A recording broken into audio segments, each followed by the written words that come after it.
ফ্যাসিবাদের সাথে যারা জড়িত, সেটা সরকারের লোক হোক, আওয়ামী লীগের লোক হোক, প্রশাসনের লোক হোক, যারা এই ফ্যাসিবাদের সাথে জড়িত, যারা এই গণহত্যার সাথে জড়িত, এদেরকে গ্রেফতার করতে হবে, এদেরকে চিহ্নিত করতে হবে, এদের গ্রেফতার করতে হবে, এদেরকে বিচারের মুখোমুখি করতে হবে।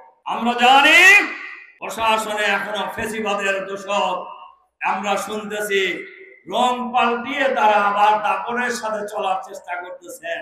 আমরা শুনেছি কাউকে কাউকে খাজনা দিয়ে চলার চেষ্টা করতেছেন। খাজনা দিয়ে রেহাই পাওয়া যাবে না, জেলে রাখবে।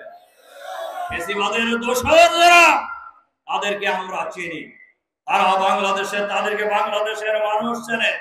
সুতরাং ফ্যাসিবাদের দোষর যেখানেই থাকুক, সরকারের কাছে আমরা আহ্বান জানাবো, অবিলম্বে তাদেরকে চিহ্নিত করে গ্রেফতার করে বিচারের মুখোমুখি করুন।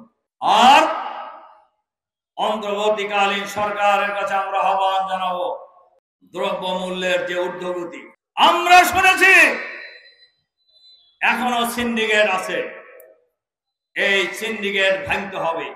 আমরা এটাও শুনেছি সিন্ডিকেট আগের মতোই আছে, খালি মানুষ পরিবর্তন হয়েছে।